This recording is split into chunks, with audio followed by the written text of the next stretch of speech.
Welcome, ladies and gentlemen, for another episode of Tete-a-tete, which means the word is from Sasanka, who said the word literally means head to head or face to face. But what we want here to connect you all with heart to heart conversations with the experts from ground handling department.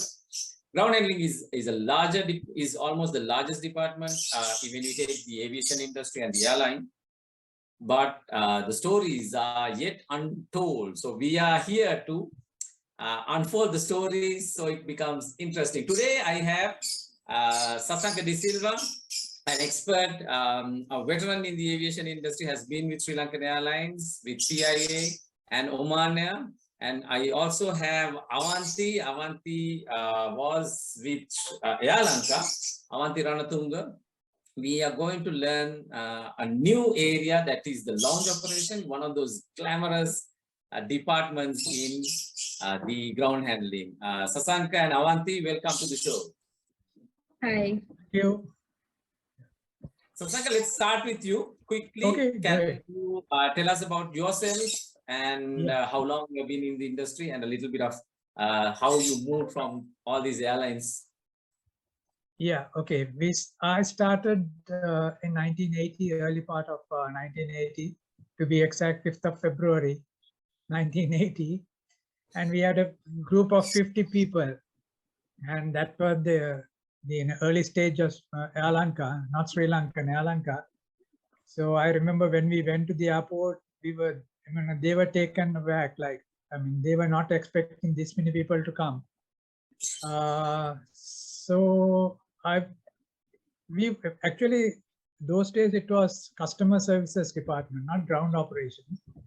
Under customer services, we had ground operations, terminal and ramp, plus the catering was under us. And it was run by a Singaporean named Mr. Donald Lee. And initially, the group was split into different parts, and I was put into catering. So I had a little bit of exposure in loading, unloading aircraft. Technically, we used to unload aircraft from the catering side also, but those are unofficial ones. But I got experience loading and unloading a 707 aircraft and 737. Then from there, we went to cargo.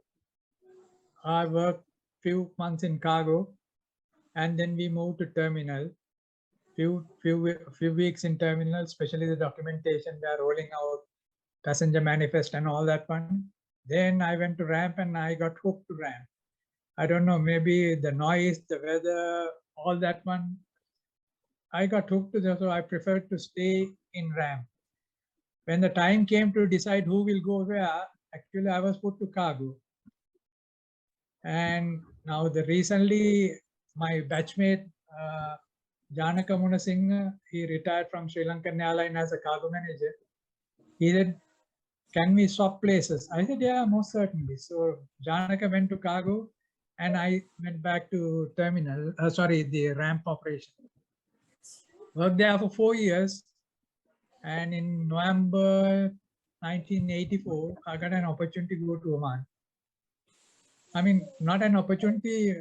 I don't know what made me do like that, because every time when somebody comes to recruit people for overseas airport, those who go there, they come back and say they ask so many questions. It's very difficult interviews and all. I said, why not I test also? So I went there, and anyway, if I go on like that, it will be like this guy is boasting too much. No, I got selected without any hassle. Then worked there for 2 years and 7 months. And I got married. My wife doesn't want to come to Middle East. She was still working. So I resigned and came back. Then a funny thing happened. I was looking for jobs all over the place. And I knew the Gulf Air cargo manager. His name was Sarat. I went to see him because he told me, bring me a CV. Let me see what I can do for you.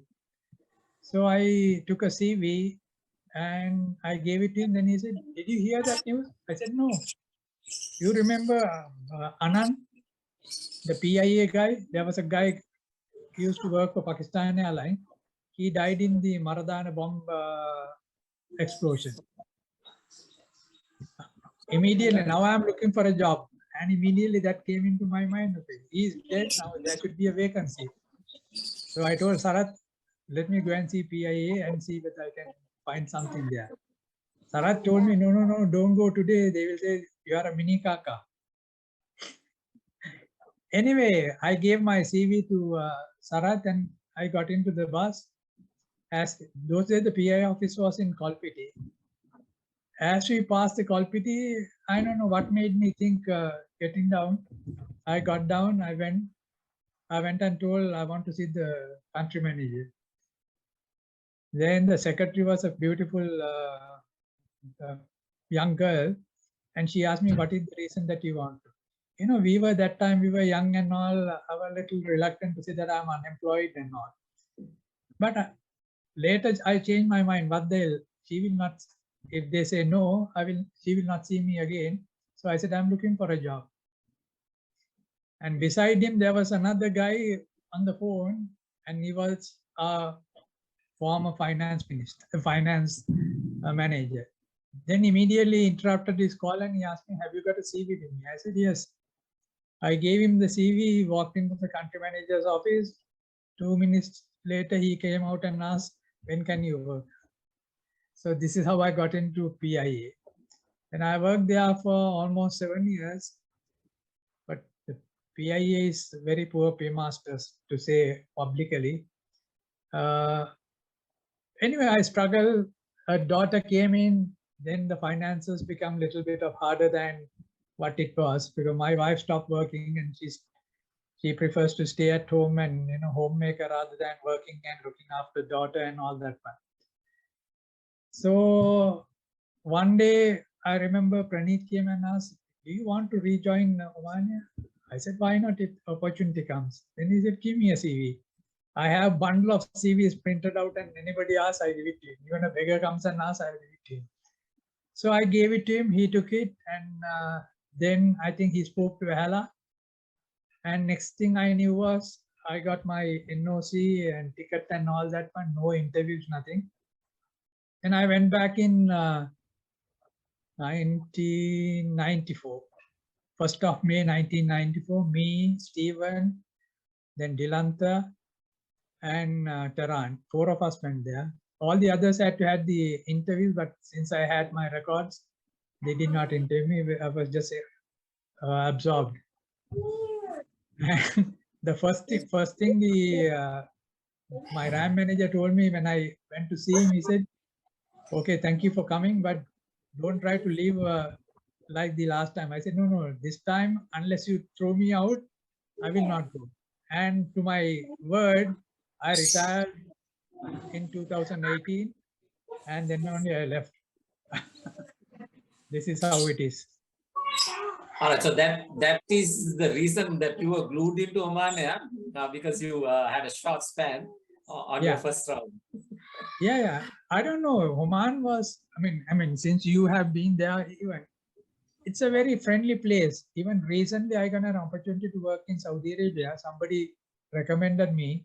This Aramco was looking for somebody, and actually, I did not accept it. I did not say that I don't want to come there, but I was a little reluctant to go to Saudi Arabia, because knowing people are a little harsh, and you know, with my controversial views on so many things, one day you will hear this man's hands or the neck has been chopped off or something like that.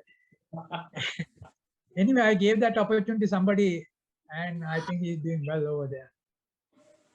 All right, interesting stories. So this is how initially it was Air Lanka, Oman, then you came back because of your family commitments, PIA, and then Oman back again. The longest tenure is with Oman. We will get back to you on that to share some experiences. We are moving on to Avanti. Avanti, you've been with Air Lanka, right? Air Lanka, and only Air Lanka for that. Only Air Lanka. Only Air Lanka. We joined in 1987. We joined in 1987. during the peak of JVP. Wow. I think if you all were working during that time, you'll know what we went through in the airport. We were a small batch of 25 who were taken in as like an emergency crew. Like we were not trained, we were straight away put on, like we were trained on the job. We had to start with, we started with departures, the departure lounge. And then every month, like 2-3 of us were taken out and given a training, 2-3 day training, and then put back to different areas. So within 3 months, like we had covered almost all the areas in the terminal, like checking, baggage control, departures, all those areas we covered. And then after 3 months, we were put into our specific areas. And I was lucky to the lounges. Lounge training was an experience that I'll never forget. At the age of 19, for the first time, I was introduced to these cocktails. And one advice I'll tell anybody who goes for these trainings is don't sip your cocktail. They make these lovely cocktails. I did not know, I was just 19. And I remember, I don't know whether you remember Felicia. She and I, we both of us, we tasted all these, and what I can say is I don't remember going back home. That was my, so, but the training that Air Lanka gives, to date, I can recognize any liquor by the smell of anything. I don't need to see the bottle. It's such intense training that Air Lanka is to give us, right? And then the experience in the lounges was something I really enjoyed. It was lovely working in the lounges. And the environment, our seniors who like guided us, helped us. My experience at Air Lanka was really good. I enjoyed it a lot. Unfortunately, I had to leave because I got married and my husband is from Kandy. So we had to go to Kandy. Otherwise, most probably I would have continued working there because my experience was really, really good. And I think if you are willing to work hard, during the time we work, we used to go not knowing whether we'll be able to come home at the end of the shift. Because sudden curfews, I don't know whether you all can remember. There was a time I worked for 3 consecutive days, non-stop. So yes, we used to be put to Goodwood Plaza, these hotels for 2-3 hours. We freshen up and come back. But overall, because the staff was so good, the environment was so nice, we enjoyed working. So that is but of course you have to be willing to be hard working. That is the one advice I give anyone who wants to join this airline. It's not easy. It's hard work, but very, very interesting. So that is what I had to say. Fabulous. So I'm very, very curious. Now, I'm sure you had this problem when you were working, Avanti. People want to know what exactly you do in the airline industry. What is your exact job role? So I'm sure you found it difficult to explain to them. I'm sure we have also now, we being in the industry. Yeah, because mine, of course, later on, because I was in the lounges, I could say I was working for the business class lounge and the first class. Business class lounge was called Peacock Lounge then. Right? So, okay, we say now, very often what happens is when we say we are working in the lounge, they treat us like a waiter. They think we are like kind of a waiter. So that's that's what they think about our airline staff. So, like even the stewardesses, they call them glorified waitresses. They don't know how hard we have to work, the trainings that we go through, though the background to that, nobody knows, unless you have been in the airline industry. So, all right. So now, since we come from the lounge is where the business class, the VIPs, the CIPs, the commercially important passengers come in. I'll quickly move to Sasanka. Sasanka, when we have VIP movements, what sort of environment does the ramp change into? Oh, yes. I mean, I remember a near-miss incident when the former president, His Excellency J.R. Javardhana, went to Saudi Arabia, and I was designated to do the flight. And usually, Alanka time, they prepare 2 aircraft, keep them side by side. I mean, they will not disclose which aircraft will operate until the last moment. And once it is decided, it will be cordoned off by the ring of Air Force people. So we started loading, and the president was to donate deer to the Saudi king. And that has not come. So it was at the last moment it arrived. I mean, usually they ring it off and everybody has to have the access. They will give you a separate VIP pass. Without that pass, the Air Force guys will not allow anybody to go. So last moment, I can see the president was boarding the aircraft. I got a call from cargo. The deer has arrived. So I took a tug and I went to the cargo, brought the deer, but the Air Force guy stopped. I said, where are you going? I said, I have the pass. What is this one? Now, how to make somebody understand, deer does not get a pass to go into the aircraft. Anyhow, luckily, I saw the man who was in charge of the contingents, the troops. He and I used to play cricket together in Moratuwa. So I saw him, I waved at him, he came to me and I explained to him. He was a senior officer. Then he said, okay, let it go, let it go. We luckily made it. Otherwise, it would have been a serious issue because by the time I closed the bulk hole, I can see all the steps have been removed and the aircraft is almost to go. I mean, a VIP head of the state going a flight getting delayed and all will make you run around and write so many letters. Maybe probably will get a demotion as well. Anyway, we manage it. Handling VIP flights is difficult because they ring it off and then special passes. I remember I handled during PIA times, this former Prime Minister of Pakistan, Mr. Nawaz Sharif came and it was tough. We have to have special passes. They dog check everything, whatever we take into the aircraft and all. But at the same time, you will get to see VIPs and very, very important people in a close proximity. Otherwise, you will not see the former president, J.R. Javardhan or the Nawaz Sharif 10 feet away. This is the beauty of doing a VVIP flight. Tough. Other than that, handling wise, there's nothing much to say, except that any extra security goes into that part. Yes, Tuan, on that line, when you are handling a VVIP flight, at the beginning of the shift, as you enter the airport, you are separated. Now, I'm talking about in the terminal. You are taken away. As soon as you sign in, you are asked to go to a certain room. Then they do a full body check and you are sent to the VVIP lounge. So whatever time the VVIP comes, we are not disclosed. They don't tell us what time he or she or who will be coming. But we have to be in the lounge. We cannot have any contact with anybody outside the lounge. So once you are screened and taken in, the staff, they'll take about 2 or 3 staff members.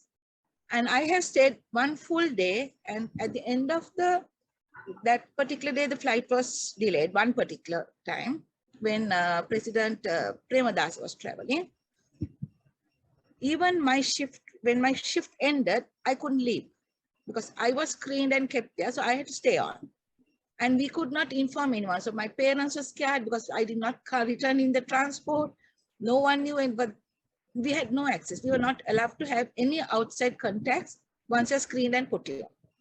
So that is one of the security precautions that they used to take inside the terminal. Yeah, you are right, Avanti, because when the Queen of England came to open the Victoria Dam, I was shortlisted to operate the flight. Actually, I did not handle the flight, but I was the number 2 to handle the flight. And I remember the CID came and inquired about my details and all that from our neighbors when we were in Moratuwa. I mean, they checked everything. Finally, someone else did the flight. They met the flight and did all the departures and all. But he must have also been taken through, like as you said, the body frisking and all. I was Yeah. not subjected to, but I know the CID came and inquired later on. One of those, the uncles or aunts came and said, yeah, we had it during President Premadas's time, height of JVP activities during. So once you're screened, you cannot contact anyone else. You're taken in. Of course, on that particular day, it's an easy day for us because we have no other flights to handle. We just sit in the VVIP lounge and wait. true. Right? But we could not have any other contacts. But the security within the terminal was very, very good. So, that much I can guarantee. So I think I'm sure the security equipment that was there at that time of the year has evolved a lot. But having said that, Yeah, the procedures were fabulous during that time. I and I'm think so. sure I think they took Air care of it Lanka was the best. I think in the Sri Lankan airline history, I think Air Lanka was like the peak, you could say. The training, the discipline, commitment-wise, the staff, the everything. I think that now when I look at the staff and whatever, when I travel as a passenger, I can see the differences a lot. Right? Within the airport, how the standard has dropped. Actually, standard has dropped a lot. All right. So before we go on to that, let's get back to the priority passengers again, Avanti. So we have, I'm sure you also had the opportunity of meeting other VIPs, CIPs in the lounge vicinity. The lounge. Tell me about what are their concerns when the business class passengers come in, when they come into the lounge. Are there certain concerns? Do I get my bags? Business What time class am I going? passengers, not so much. But with the first class passengers, yes, sometimes you get like they come with their own bodyguard and they need, the first thing they ask is, can you lock the door? I have had experiences with 2 or 3 passengers who the first thing they do is, before they come inside, they ask, can the door be locked? So if there's a request like that, yes, we do it. We keep the door locked and we inform the departures that we will be keeping the door locked. So please let us know when we have to send the passenger out. So things like that, but not so much in business class. Business class was mainly top business people who would come and just relax, have a drink and spend a little time before boarding. First class was a little more intense and the caliber of the passenger was different. Expectation was also different. So the same goes back to the ramp operation. When you have the economy class passengers, they you guide them and then they board. When you have the business and first class passengers, they have certain concerns. How does the ramp operation get affected with that?